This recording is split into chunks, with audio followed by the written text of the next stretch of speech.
One, two, three.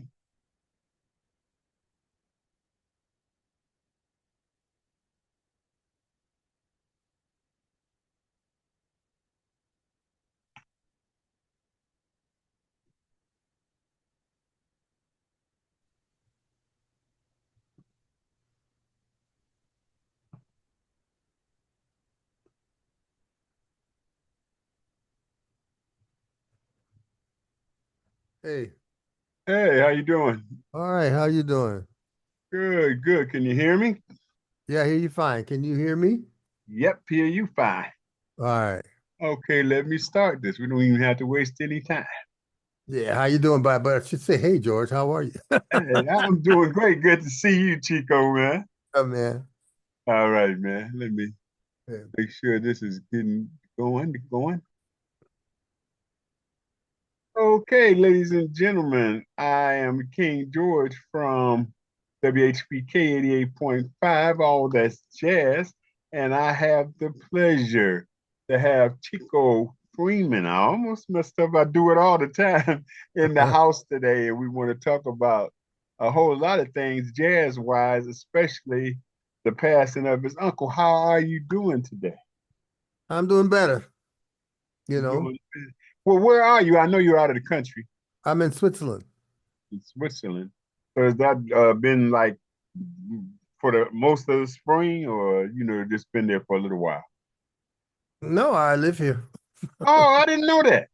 Yeah. Oh, that's great. So that's where it's home. So, um, main thing, of course, we want to talk about George. Um, I've been listening a lot to the Family album, and it's a great album. I think 2015 is when you recorded it. Yeah. Oh, I don't remember the year, but yeah, well, probably you know. Yeah, great album. And did you guys do any recording before that album or after the album? Or that was the first time, on record you performed together? I think that was the first time that we actually performed, you know. Okay, how did that project come about?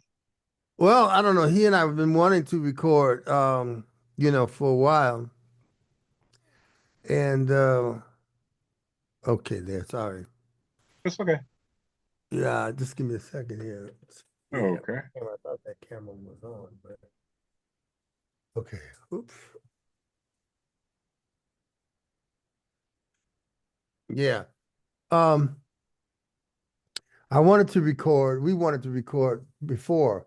Hmm. Uh, you know, he's been on. I think he's been on a record or two of mine.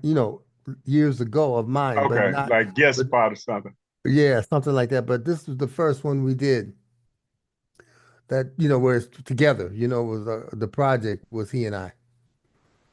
Okay, were they mostly things other folks that wrote it? Did you do some original stuff for the album? I wrote most of the music, and most of the music is George's and mine. Oh, okay, that's marvelous. And yeah, and Go it's ahead. called All in the Family. All in the family, right? Yeah, and most we didn't. In fact, I think. Let me think. I think we only did original material, if I'm not mistaken. Yeah, I don't want to leave the page because I had a track list. Yeah, it's 22 tracks, and you say it's all originals. Yeah. You remember what label that Oh no, is? wait a minute. We did one. I remember. What was it? What one's not original? Uh, It was my arrangement of oh oh God. It's one of my favorite songs. Hold on let me try no, to. because I'm looking at the song list now. Okay, you know what? Just read them down, and I'll stop you when it's one of the ones that's not original. Okay, Dark Blue, That's mine. Interlude V2, That's mine. Latina Benita, Mine. Interlude V6. That's George. That's both George and me. Okay, My Scenery, George. Interlude V9. All the interludes are George and All the me. interludes, you guys. Okay, 5 Days in May. That's mine and a guy named Rachel Weber. Bonsky. That's Vaughn's. Okay. Von Freeman, my dad. Yeah, Oh, Dad did that. I mean, he yeah, wrote that. yeah. Inner orchestrations, Mine. percussion song too. Uh, that's a percussion song too. That's mine, I think, or mine and George probably. Okay. Chico. George, What's in between? mine, Essence of silence. mine, A distinction without difference. mine, and a guy And I named bet you this is the one. Tyrell Baker. Now that I'm getting to the last four, Angel Eyes. Angel Eyes. That's the one that Angel was, Eyes is yeah, the one. As soon as I looked at Angel Eyes, I knew that was the one. yeah. Okay, and which is a great tune. What caused you to add that one to it? Both of y'all really Because enjoyed it. I wrote an arrangement for it that I really Oh, I okay, like. First of all, I like the song, and I made a unique arrangement. If you listen to it, you'll see it's quite different. It's not played the usual jazz standard way, you know? okay, okay. So, about how long did it take you guys to put it together? Maybe just a week or so. A One couple of each days. session. Couple days. Not no, a couple of days. Couple of days, yeah. Wow. Well, was And then of that course we here? mixed later, but yeah. It was in Chicago. We recorded it in Chicago. At Okay, Joni, remember? it was for Joni and Sparrow. Yeah. We recorded at their studio. Oh, And it was okay. on their record, it was on their record label. It was on their label. Okay. Yeah. Yeah, because I've been playing Chico, and actually I did play Angel Eyes, because usually when I play, I usually like to do an instrumental and a vocal. So I usually do that. And could you kind of describe his George got a different way of had a different way of playing than other guys.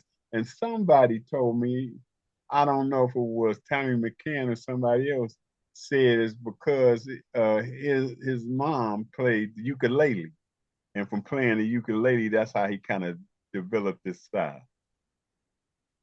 Um, well, I don't know if I don't know about the ukulele. That I can't, I'm not sure, but Oh no, Billy Branch told me that. okay, well, I don't know about that. George never said that to me. His I always thought he played because my grandmother played guitar. Okay. And so I thought she was definitely his influence. But I think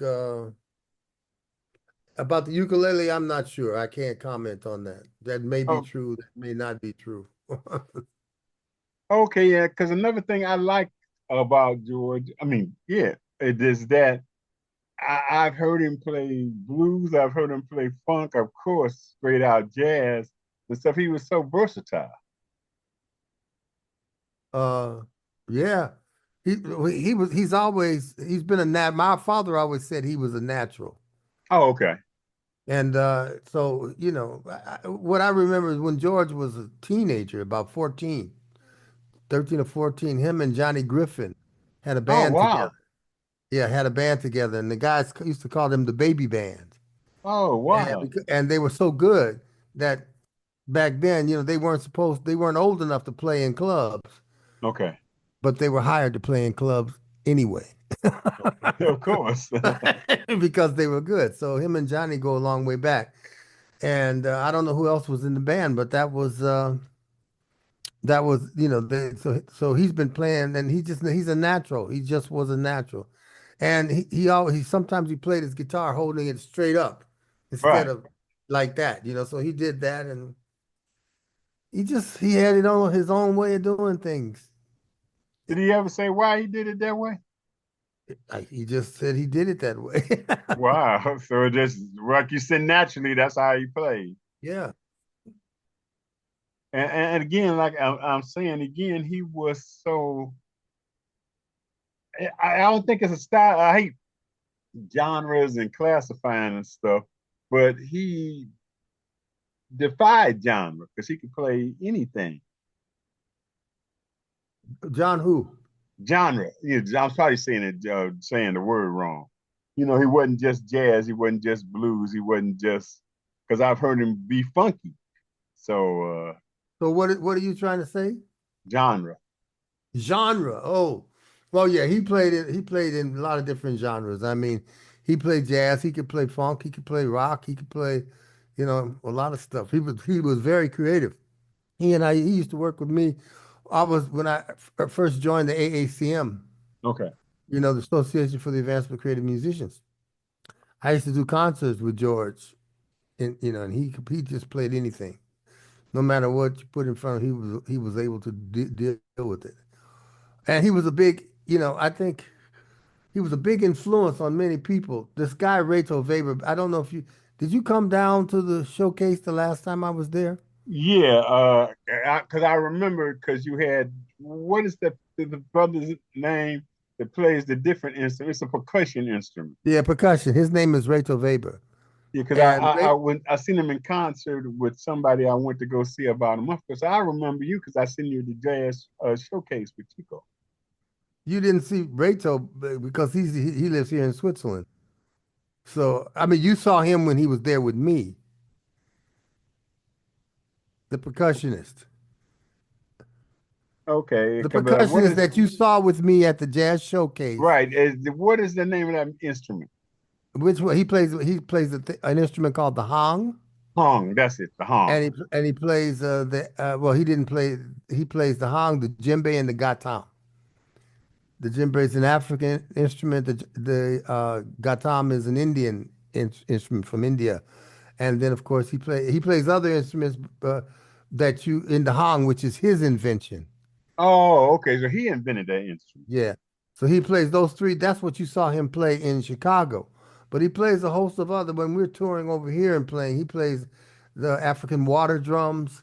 He Wow. plays the wood blocks, that wood bells. He calls them wood bells, and he plays. Oh, he's got a whole the berimbau and other things. He plays a lot of. Well, I call them exotic instruments, Oh, and okay. and that's what he does. But uh, he's been with me to Chicago multiple times. He played the festival with me, Chicago Jazz Festival, Right. a few years back. He played almost the last 3 or 4 times at the showcase, and he played with me at the Green Mill before, Oh, and okay. uh, and he played with George multiple times, and so Oh, okay. uh, and that's so he wanted to come back for the George the memorial for George that they did at the University of Chicago last week. Right. I wanted to come back for that, but we couldn't because we were on tour during that time. Okay. That's why. So when I was there, I sent a video back so my brother could put it up. So I'd be there in spirit and also in video. So, and we played a song for George, and my brother showed it at the memorial. So yeah, but Rachel owes a debt. He learned a lot from George, and so yeah. So that's interesting. Kind of how I kind of describe how he not so much how or what he learned, seeing because guitar and he's like you say different exotic Well, instruments. I can tell you what he learned. Okay. When in Switzerland or in Europe, I won't just say Switzerland, but in Europe, many of the musicians that I have encountered over here, they have a tendency to play way on top of the beat. Okay. It's like a New York, it's more of like an East Coast way of playing it. Okay. People that come from the East Coast, they play on top. Also, the Latino guys in New York, the New Yorkers and stuff with the Afro-Cuban, salsa, etc. They play way on top of the beat. Where Chicago is more relaxed and back, a little bit Okay. behind to be relaxed. And there's a specific kind of feel that you get in Chicago that is unique to the rest of the world, mostly. You can feel it in the South, and, and, Hmm. and, and in the Midwest, like in Detroit, but mostly Chicago has a very unique thing. And so when Rachel came over, he was always playing way on top, and I kept telling him, "Man, you got to learn the Chicago feel," and that's what I like to play. I said I play anywhere, but my preferences, and when it's in my group, I Hmm. prefer this relaxed the way Chicago plays it. Gene Emmons and Okay. Vaughn, my dad, and Earth, Okay. Wind and Fire, and Okay. Curtis Mayfield, all relaxed, and back. I said the other, outside of Chicago, you got James Brown, and because they're back, and Okay. and anyway, so I would tell Rachel, but he didn't really understand it, so I brought him here, and he played with George here. You Okay. know, we played at the showcase, and he was 4 nights there playing with George. And every night I gave him a duo with Oh, George. okay. Okay.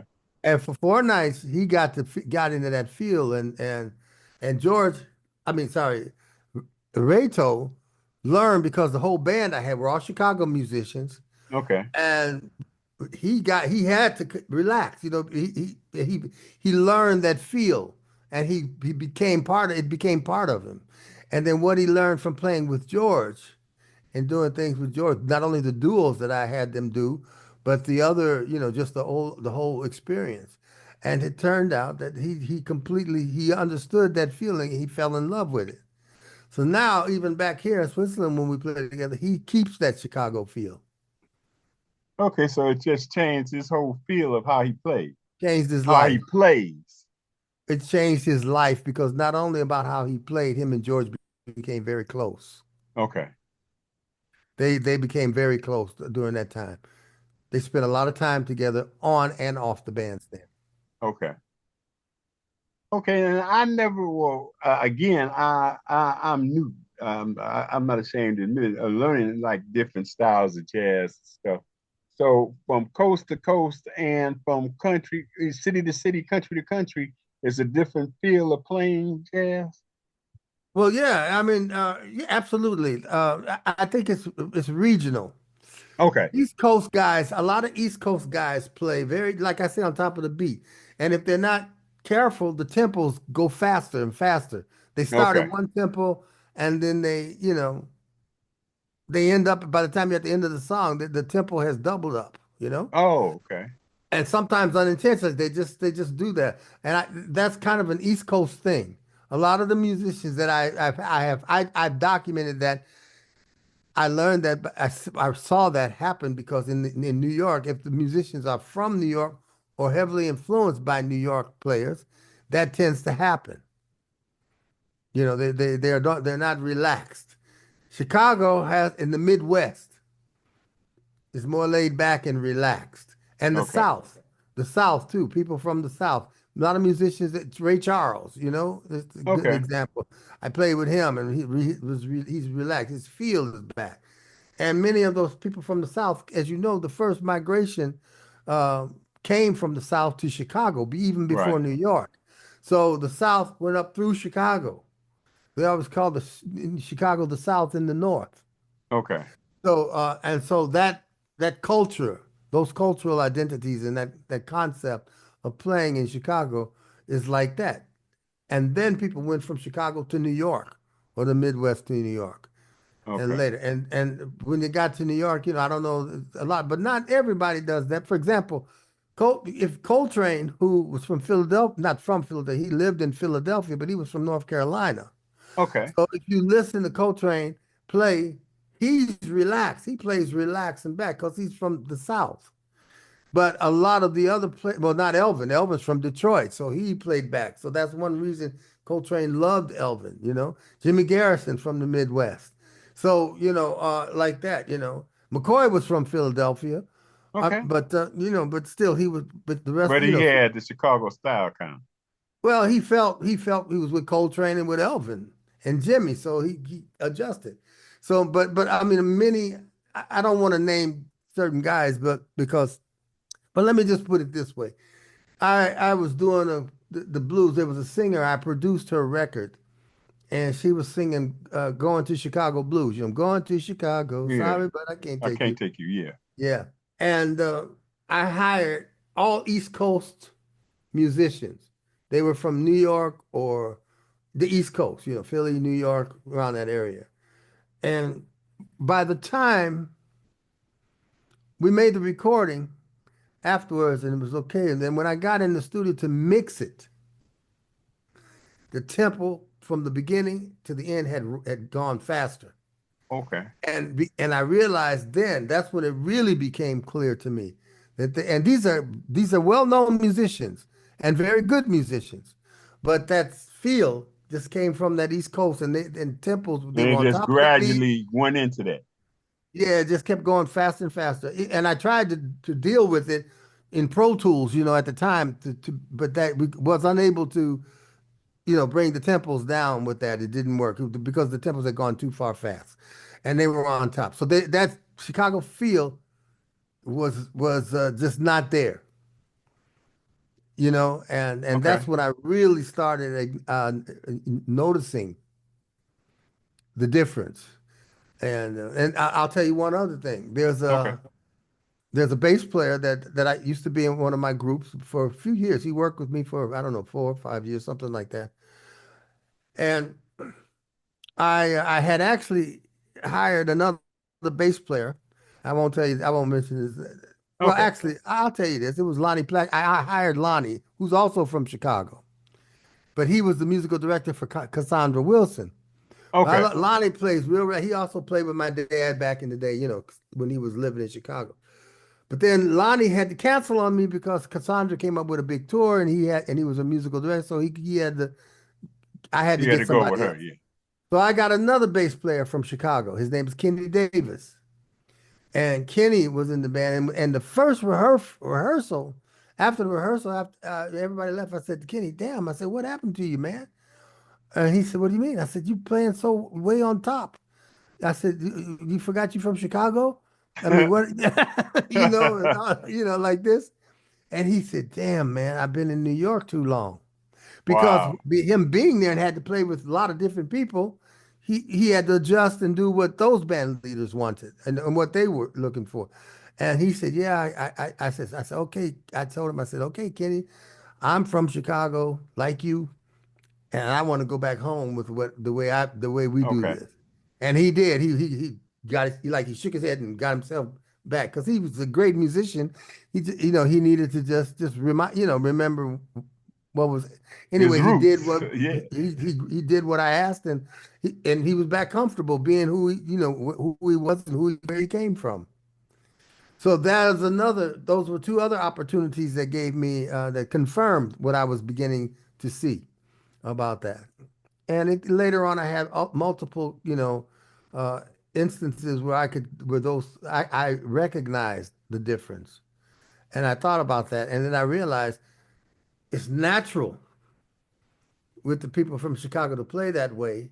And people not only from Chicago, but the Midwest in general. Okay.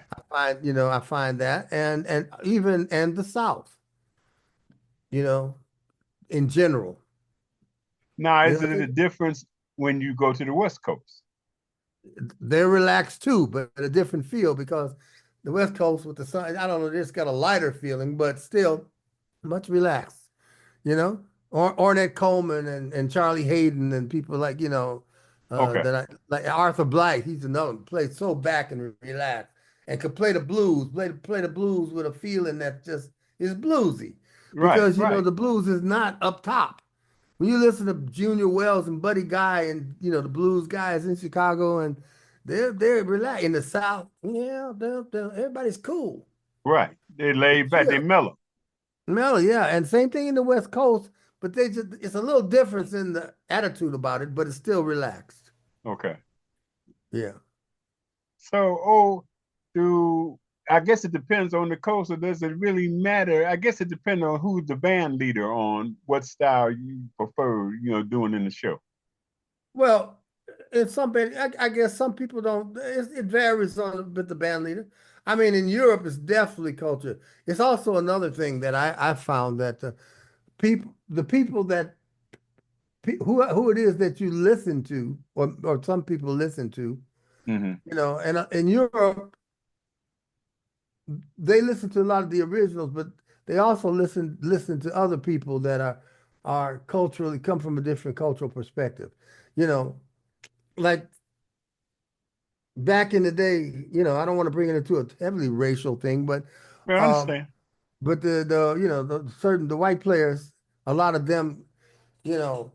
Europeans were listening to them because in terms of the way the music was marketed, they, Okay. you know, and so the marketing, and so they listen to people like, uh, saxophone players like Liebman and um, Steve, what's his name? Michael Brecker and Okay. so, or drummers like Dave Weckl and and those guys play. Their feeling is completely different. It's just the field is different. But you listen to somebody like Joe Zawinul, who made most of his time playing with Cannonball and And re- Joe, he plays back. He was relaxed. Now he's different from you because he went to America and he tutelaged under Cannonball Adderley, and that's back. Relaxed. You listen to all those Miles Davis's bands with Train and Cannonball and Philly Joe and Jimmy Cobb, and it's relaxed back because you listen to a lot of those guys, and they're relaxed. Cannonball, really relaxed. So and Miles Midwest, he went from St. Louis, East St. Louis to okay. Chicago because a lot of his Okay. family's in Chicago. So I mean, it's a cultural migration thing that I think that plays a significant role in this. Okay. So if cats, they're hiring, say you or George, that would kind of change how their style of how they would run. Or No, would not it necessarily. matter, It say, if depends you on. were a side man instead of the leader? Well, if I have been a side man in a lot of guys, and I had to play like I did a lot of Latin music in New York, and I did, for example, I played with almost every Latin guy that was well known. I played with Tito Puente and Wow. Ray Barreto and a whole El Gran Combo and a lot of these New Yorican or New York Latin guys, salsa guys, Okay. and and I found them to be and they always said this music is Afro-Cuban and based. Then I went to Cuba I've been to Cuba 5 times. Okay. And then when I played with the Cuban, the originators of the music, they played relaxed. And I played with Chucho Valdez and Irakere, and they didn't play way on top of the beat in Cuba Wow. the way that they did in New York. Okay. And I was like, wow. And they even approached clave completely different. I won't get into that because that's a little technical and musically technical. But the point is that the Cuban feel is relative. It's like as a comparison, you could say as a metaphor, it's kind of like the Chicago to New York is kind of like Cuba to New York, in terms Okay. of the similarly speaking, and you know that So what comparison. would be Afro-Cuban in New York would be totally different in Cuba or Well, Afro the salsa is based. It comes from Cuban music. okay. But it's a New York version of Cuban music, and it's more on top. I don't know if it's because New York is such a busy city and it's fast moving and everything is going this, that, and the other, and that translate. I mean, music often translates to life Okay. in your life. Okay. So I'm saying that I'm not knocking this as any lesser than just different Right. than and in New York things go fast. Things move fast in New York. And the music that comes from New York or from New York players tends to be on top of the beat. There are three places you can play the beat. On top, which is like a little bit in front, Okay. in the middle, right down the middle, or a little bit back. Okay. Little, now, my preferred way is relaxed back.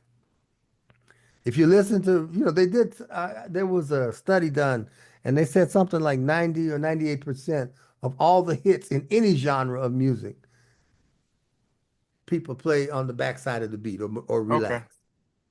The big hits, in almost internationally, and I found that to be pretty much the case in general. You think And of the it's kind biggest of stars. funny.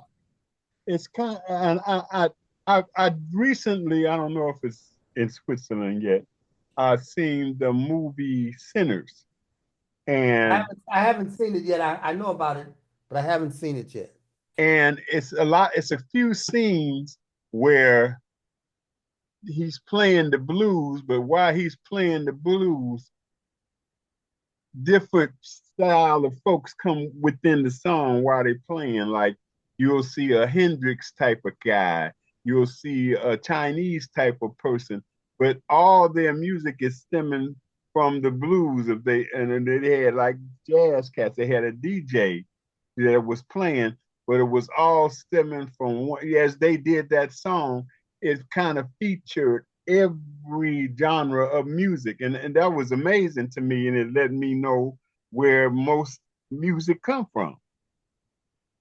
Yeah, well, So a lot of music, most music actually comes from African and black and African American, black American, musical forms, gospel, the blues, back there, and before that, African rhythms and things like that. and they said that about because you're singing the devil's music or you're doing the blues or jazz. They Well, brought that was that back. up.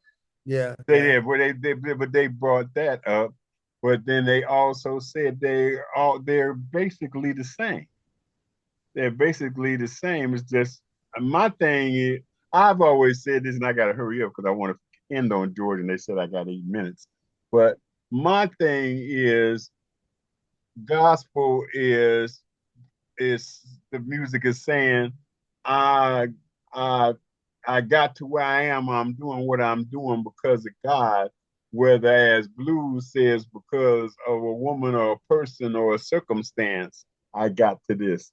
But it's still saying the same message, going to the same universal ending. Well, And the music is similar in terms of the harmony and the technical things of music.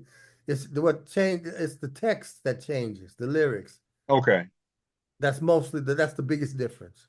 okay, So okay. In closing, spiritual, the blues, the spirituals, not even gospel. Gospel came later.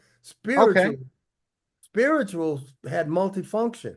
I mean, Swing Low, Sweet Chariot, for example. That's not a gospel tune. That's a Negro spiritual. yeah, true, okay. And that tune is then that it was also a message Message, that right? Harriet Tubman used to when the Underground Railroad was coming through. Okay, The message it served as a message to let the people that were going to catch that Underground Railroad train, you know, right, metaphorically speaking, right. that it's coming through tonight. Swing low, sweet chariot, coming for to carry my children home. That was Okay. that. But that was a spiritual. And there are many other spirituals. If you go deeper into that, there's a lot of messages were sent through that because they couldn't obviously they had to have some codified things, something in code, and that's it. And the blues changed, because the lifestyle changed, Okay. but it still comes directly out of Negro spirituals and stuff. And gospel comes out of Negro spirituals, Okay. Okay. kind of like a Yes. fork in the road in the sense, in a musical sense in terms of lyric. Gospel is all about being about the church and Jesus and all of that. Okay. And the blues, like you said, is about unrequited love and loss. Right. Yeah. So you're right. Oh, I agree with you there. okay. There's a direct Quickly. connection of that. Thank you. Yeah, I gotta do a good. But I said that last time I talked with you. I want to do a kind of extended or maybe a series with you because a lot of these things aren't documented or charted, and the younger folks or even folks older don't know where stuff comes from or where it is, and they really need to know so the history doesn't get blurred and you actually know the truth. But again, we got to hook up for that again. In closing, tell me what you think the legacy of George Freeman will be as time goes by. Well, George, first of all, besides being a great musician, he was a great human being. Right. Everyone loved him. He Yes. was, and well deserved. I was always proud of my uncle for the love that he garnered and gained just by him being who he was. So that's the first legacy, and that goes to my grandparents, that raised him in that way. My father and my uncle Bruz as well. My uncle Bruz, the drummer, George's brother, who was a Tuskegee Airman, for example. Okay. I didn't He know was that. a Tuskegee Airman. He flew, and Percy Heath from the Heath brothers, they flew together on the same planes. So that movie Red Tails, Okay. that George Lucas's movie Red Tails, he got the idea to do that about the Tuskegee Airmen because of Bruz's son. You Okay. know, he went to school with George Lucas. So Oh, he got so that was an inspiration for that film. So my Uncle George, while I hope that there'll be some other things coming out, you know, when people find out who he was and what he did. But he was a great human being first.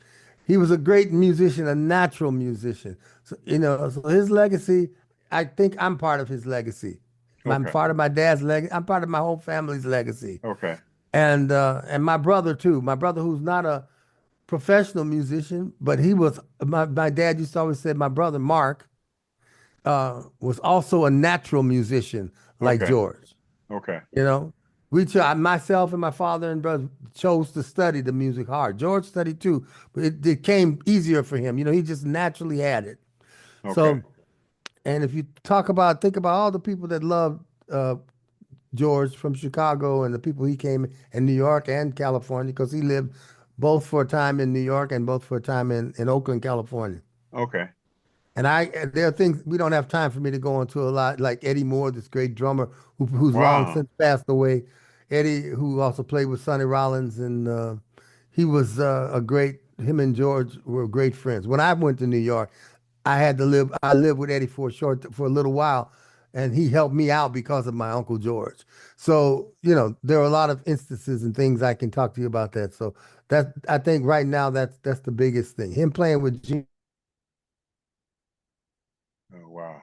I think I lost you. Oh man. They also had great communication. Okay. Well, Oh yeah, they again, had I great. Yeah. will you Yeah. be anytime soon coming to Chicago? I'm glad you asked me that. My next scheduled visit to Chicago is in October. I'm going to be back at the showcase from Okay. Oc- from October 16th through the 19th. I'm looking at doing some other stuff in Chicago around that time. So I don't know. I'm not sure yet. I'm trying to see about some other places outside of, you know, in Wisconsin and other Right. places around the Right. Chicago area, and so I can maximize my time in you know, in While you're in the Chicago Midwest. Yeah. while I'm in the Midwest. Yeah, so I'm trying to do. But right now, it's a confirmed date for the Jazz Showcase from October 16th through October 19th. Okay, well, I'll touch base with you way before then. I thank you for your time. And again, I got to get with you because I want to kind of go over this history if we can do like, half hour segments. So, because this has been very educational and it needs to be documented and needs to get out to the people. So, as soon as me and you can work that out, I want to do that. But thank you for your time.